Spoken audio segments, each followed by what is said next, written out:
পারস্য উপসাগরে অবস্থান করছে যুক্তরাষ্ট্রের যুদ্ধবিমান বহনকারী রণতরী ইউএসএস আব্রাহাম লিঙ্কন। ৩টি ফুটবল মাঠের সমান এই বিশাল নৌযান রণাঙ্গনে রয়েছে বেশ কয়েকটি যুদ্ধবিমান, ক্ষেপণাস্ত্র বিধ্বংসী প্রতিরক্ষা ব্যবস্থা সহ সর্বাধুনিক প্রযুক্তিসম্পন্ন সামরিক সরঞ্জাম। এতে ক্রুসহ সেনা রয়েছে ৫,৫০০-এর বেশি। ইরানের সম্ভাব্য হামলা ঘিরে উত্তেজনা বাড়ার মধ্যেই মধ্যপ্রাচ্য জুড়ে আকাশভিত্তিক সামরিক মহড়া চালানোর ঘোষণা দিয়েছে যুক্তরাষ্ট্র। মার্কিন সেন্ট্রাল কমান্ডের এক কর্মকর্তা জানান, সম্ভাব্য হামলা ও সংকট মোকাবিলায় প্রস্তুতি নেয়াই এই মহড়ার মূল উদ্দেশ্য। যদিও মহড়ার নির্দিষ্ট তারিখ বা সময় স্পষ্ট করেনি ওয়াশিংটন।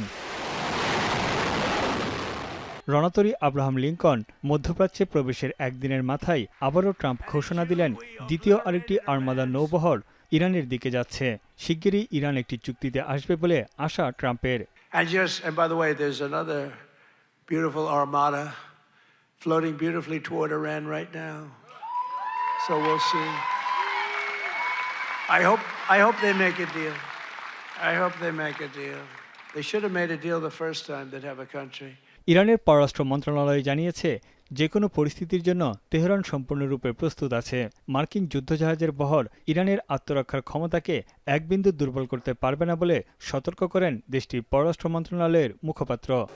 ورود فلان ناو قرار نیست در اراده و جدیت ایران برای دفاع এদিকে ইরানের বিরুদ্ধে সামরিক পদক্ষেপে কোনো দেশকেই নিজেদের আকাশসীমা ও ভূখণ্ড ব্যবহার করতে দেবে না সৌদি আরব। ইরানের প্রেসিডেন্ট মাসুদ পেজেশকিয়ানের সঙ্গে ফোন আলাপে এই বিষয়ে আশ্বস্ত করেন সৌদি যুবরাজ মোহাম্মদ বিন সালমান। এ সময় ইরানের প্রেসিডেন্ট অভিযোগ করেন, যুক্তরাষ্ট্র হুমকি দিয়ে এই অঞ্চলের নিরাপত্তা বিঘ্নিত করছে। মধ্যপ্রাচ্যে অস্থিতিশীলতা তৈরির জন্য দায়ী ওয়াশিংটন। পারস্য উপসাগরীয় অঞ্চলে ক্রমবর্ধমান উত্তেজনা কমিয়ে সব পক্ষকে সংযত হওয়ার আহ্বান জানিয়েছে জাতিসংঘ। কূটনৈতিক উপায়ে সমাধানের ওপর জোর দিয়েছে সংস্থাটি।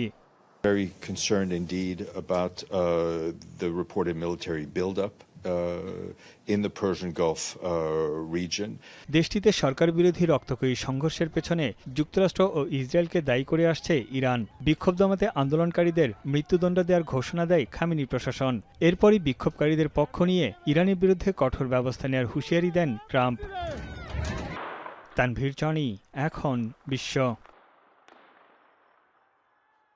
72 ঘন্টা ময়েশ্চার লক সমৃদ্ধ লিলি বডি ওয়াশ। শিয়া বাটারের গুডনেস স্কিন রিপেয়ার করে রাখে সফট ও গ্লোয়িং।